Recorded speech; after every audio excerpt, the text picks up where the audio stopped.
Hello po, today share ko po sa inyo yung aking chicken empanada ala KSA, okay? So, ito po yung aking dough, 3 cups all-purpose flour, and then half teaspoon na salt, ayan, malabo siya. At ito po ang aking sugar, 2 tablespoon, at ito ang aking baking powder, 1 teaspoon and half teaspoon, okay? Tsaka po isang 1 egg yolk, tsaka po kalahating cup na ice water, okay? Kailangan malamig po to. And 3/4 cup na butter, room temperature. Pag yung palambutin nyo muna po siya, okay? Ayan. So, then imimix po natin lahat yan. So, ayan. Mix na po natin sila, okay? Yung ating baking powder, sugar, yung ating salt. Ayan.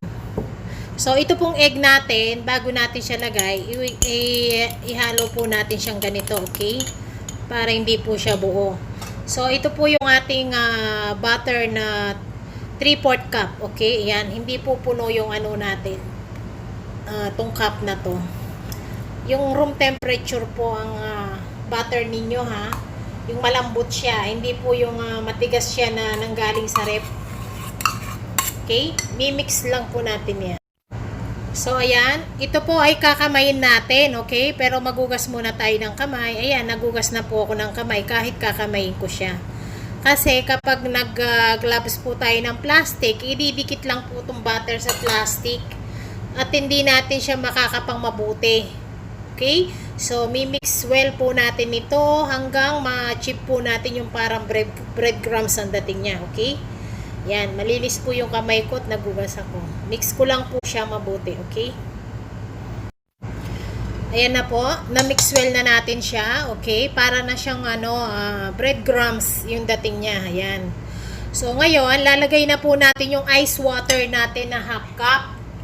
So tatantyahin po natin to kung magdadagdag tayo o hindi. Basta tignan nyo po, ayan.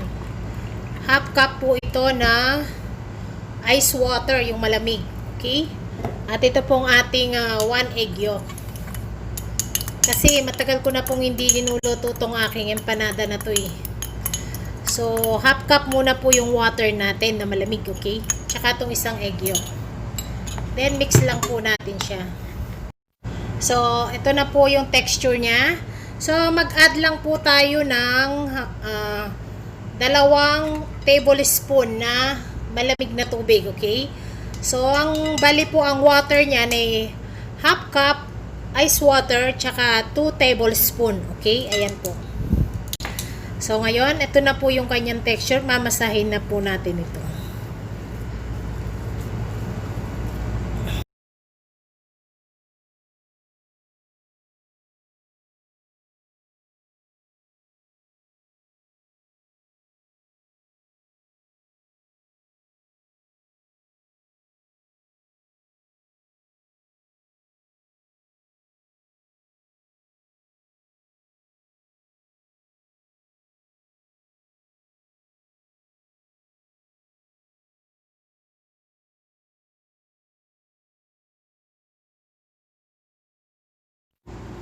Ito naman po yung ating filling para po sa ating empanada. Okay? So, ito pong filling na to ay style po ito dito sa KSA sa empanada namin dito. Okay? So, kayo po kung gusto nyo pong gumamit ng yung style na Pinoy na empanada filling na mayroon pasas, etc. kung ano-ano, nasa inyo po. Okay? So, ako, ito po yung aking ipapalaman sa ating empanada. Style KSA po. So, ito po yung ating onions. Ayan. At ito yung ating garlic. At ito po yung ating chicken breast. Ayan. Kinat ko po siya na maliliit. Okay. At ito po ang ating potato. Ayan. Patatas. At yung pong carrots natin. Maliliit din po ang hiwa. Ayan sila. At ito po ang ating green peas. Ayan. At ito naman po yung ating mga powder. Ito. Tigko konti lang po to. Okay. Ito po yung mga powder, okay? So, curry powder, black pepper, paprika, cumin powder, at saka turmeric powder. At saka konti pong Maggi seasoning soy sauce, okay? Tsaka ito pong ating Maggi sarap para pampasarap. And then, ito po yung ating olive oil. Ayan, okay? Kung wala po kayong olive oil, pwede naman na normal oil lang. So, ito po ang lahat ng ingredients natin sa aking empanada. Kagaya po na sinabi ko, kung ano po yung gusto nyong ipiling sa empanada nyo na version nyo, pwede rin po. Okay? Tara, luto na po tayo.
And then, lalagyan po natin siya ng konting cooking cream. Ayan. Pangluto po ito, cooking cream. Masarap siya. Konti lang po ilalagay natin. Okay? Para po siya malinamnam. Yan, pwede na po yon. Then, mix lang po natin yan. Sorry, hindi ko po nabanggit kanina yung cooking cream eh. Nakalimutan ko. Ang huli naman pong nilalagay ito eh. Para napakalinamnam po nitong ating chicken. Okay? So, ayan.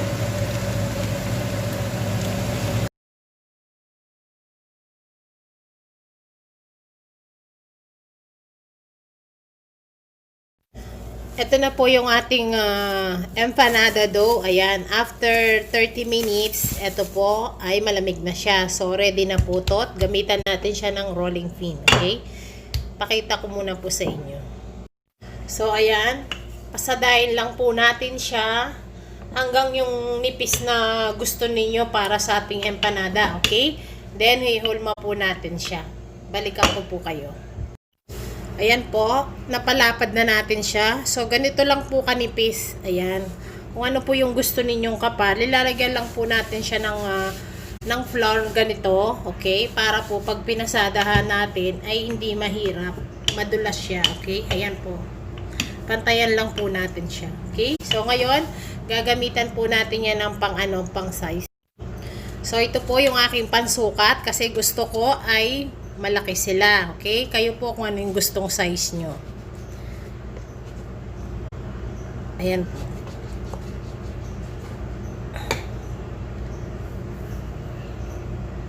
Ayan. Ay, nako. So, ito po yung aking size. Okay? So, kayo po kung ano po yung gusto ninyong size. Po pwede siya. Okay? So, isa pa. Okay? Ayan.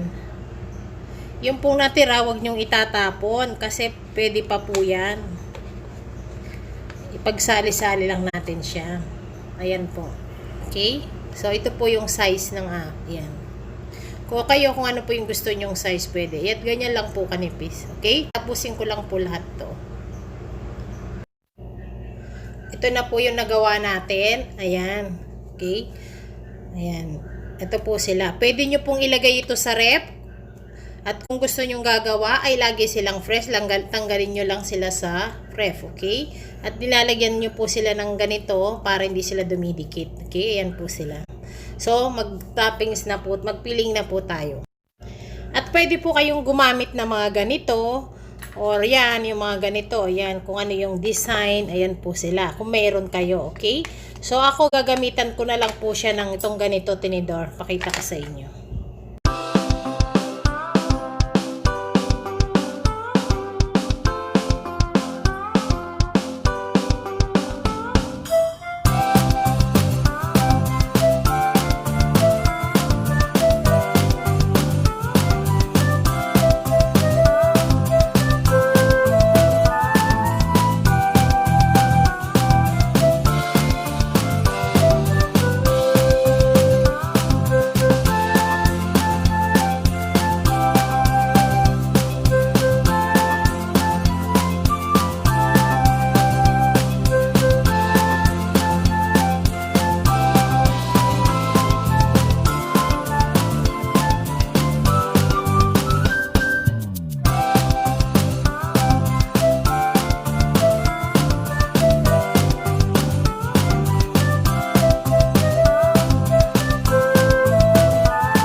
Ito po, kung ito po, gusto nyo naman pong gumamit na ganito, ayan o.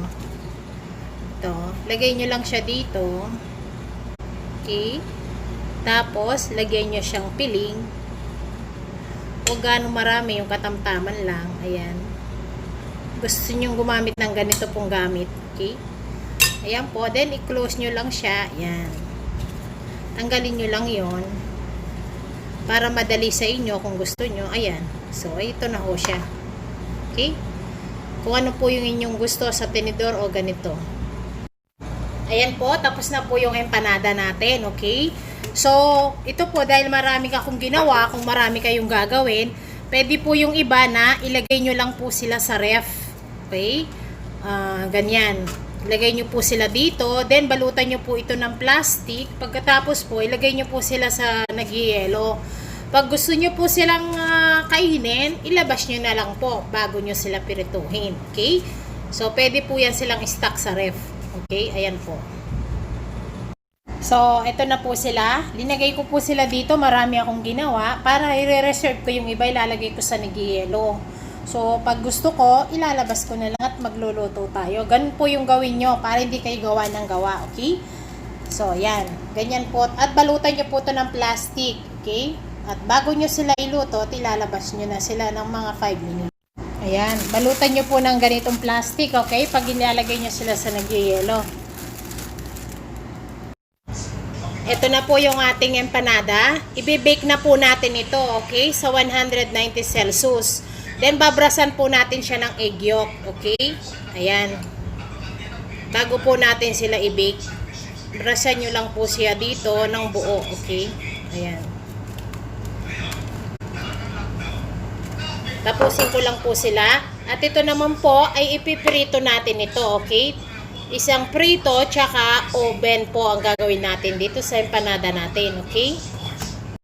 At ito po, ayan, ipapry na po natin ito, okay? Yung pong iba ay nasa oven na sila, okay? Ayan po.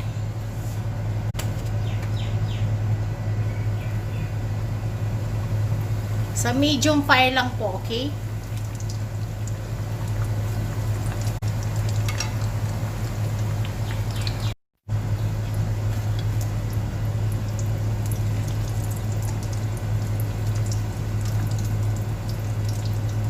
Sa medium fire lang po tayo, okay? Ayan. Ito na po yung ating empanada. Ayan. Ito po yung bake sa oven. Ayan. At ito naman po yung pinray natin. Ayan po sila. Ayan. Yan po yung na-bake ko. Ito po yung pinrito natin. So, ngayon, bubuksan po natin sila para po makita nyo po sa loob. Okay? Ayan po sila. Ito po, pakita ko sa inyo. Okay? Buksan po natin tong isa. Ayan. Ayan po. Ayan. Yan po yung pinray natin. Okay? Ayan po. Then, ito naman pong isa. Ayan. Buksan po natin yung ating binake. Ito naman po siya. Okay po. Sarap niya. At ito po, Ayan, ayan siya. Ako linalagyan ko po yan ng barbecue smoke sauce para po masarap siya. Kung kayo, kung ano yung gusto nyo, ayan. Ganito po. Ayan yun. Napakasarap niya. Thank you.